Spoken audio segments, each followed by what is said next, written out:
Hello बच्चों, मैं Usha Sharma Victorious International School Atrauli Aligarh से। आज हम क्लास 8th में चैप्टर 3 लिंग की रीडिंग करते हैं। ओके, यस देखिए बेटा, यस चैप्टर नाम है लिंग, नंबर है 3। ओके, यस देखिए, लिंग शब्द विचार के अंतर्गत आए इस बात को जान गए हैं कि विकार की दृष्टि से शब्दों के दो भेद हैं, एक विकारी और दूसरा अविकारी। विकारी और अविकारी शब्दों के भेद को पिछले अध्याय में स्पष्ट किया जा चुका है। अब निम्न वाक्यों को ध्यान से पढ़िए। यहाँ किसके बारे में बात होगी इस चैप्टर में? लिंग के विषय में। यस देखिए, बकरी घास चर रही है, तो रही है यानी स्त्री जाति की है। बकरा घास चर रहा है यानी पुरुष जाति का है। यस देखिए, उपर्युक्त खंड क के वाक्यों ख के वाक्यों परिवर्तन का कारण लिंग, वचन व कारक है। यदि संज्ञा शब्दों में यह परिवर्तन न किया जाए तो वाक्य अशुद्ध व अटपटे लगेंगे। अतः भाषा के शुद्ध प्रयोग के लिए लिंग, वचन व कारक के प्रयोग का ज्ञान आवश्यक है। यस लिंग देखिए, शब्द के जिस रूप से यह पता चले कि वह पुरुष जाति का है या स्त्री जाति का, उसे व्याकरण में लिंग कहते हैं। जिन शब्दों से मालूम चले कि वह पुरुष जाति का है या स्त्री जाति का, वही लिंग कहलाते हैं। लिंग के भेद देखिए बेटा। यस, पहला है पुल्लिंग। पुरुष जाति का बोध कराने वाले शब्द पुल्लिंग कहलाते हैं। स्त्री जाति का बोध कराने वाले शब्द स्त्रीलिंग कहलाते हैं। इस लिंग की पहचान देखिए।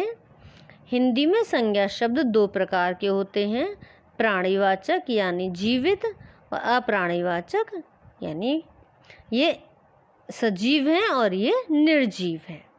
ओके, शब्दों का लिंग निर्धारण या पहचान अत्यंत सरल है। पुरुष जाति के होने पर वे पुल्लिंग होते हैं तथा स्त्री जाति के होने पर स्त्रीलिंग। कुछ शब्दों के प्रारंभ में नर या मादा शब्द प्रयोग करके भी लिंग निर्धारण कर लेते हैं,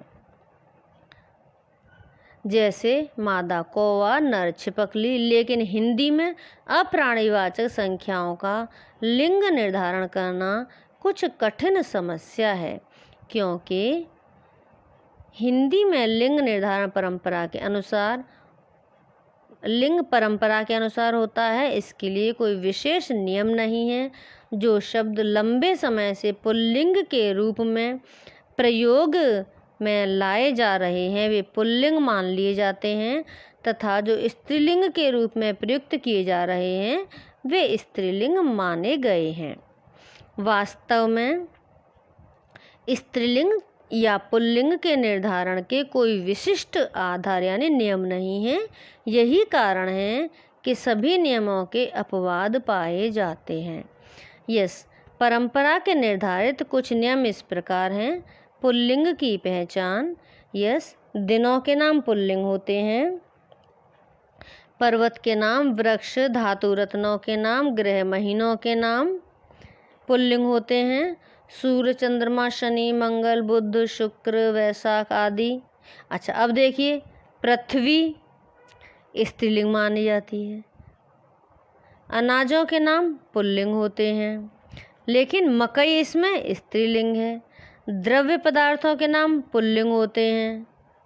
ओके, पर द्रव्य में लस्सी है, चाय है, कॉफी, ये क्या है? स्त्रीलिंग है। यस, इधर देखिए, समय सूचक नाम पुल्लिंग होते हैं, लेकिन सांझ, घड़ी, रात, सुबह ये क्या है? स्त्रीलिंग, ये भी समय है। समूह के नाम पुल्लिंग है, लेकिन भीड़, कक्षा, सेना ये स्त्रीलिंग है इसमें। व्यवसाय सूचक शब्द पुल्लिंग होते हैं। ओके, यस, भाववाचक संज्ञाएं पुल्लिंग होती हैं। अब देखिए स्त्रीलिंग की पहचान। यस, लिपियों के नाम स्त्रीलिंग होते हैं। नदियों के नाम स्त्रीलिंग हैं।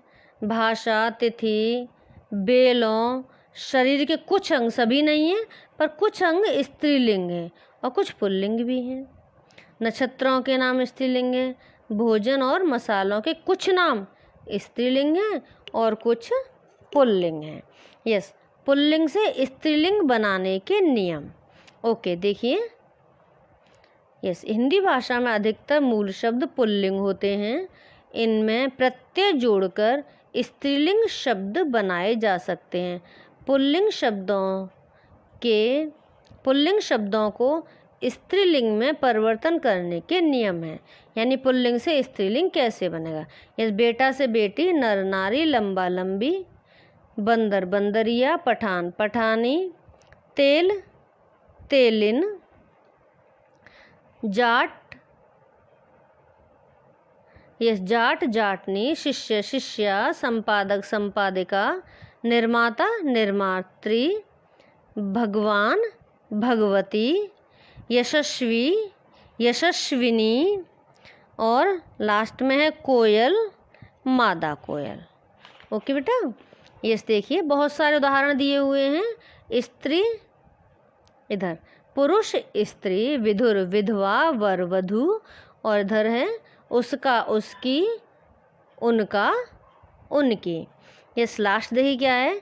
हिंदी भाषा में कुछ शब्द ऐसे भी हैं जिनका प्रयोग दोनों लिंगों में समान रूप से होता है, जैसे सरकार, नाक, कुर्सी, मेज, साइकिल, दही आदि। ओके बेटा, सो आपके पाठ की ये रीडिंग हो गई पूरी। आप इसे दोबारा से पढ़ के समझ लीजिए और इसे लर्न करिए फिर। सो बाय बेटा।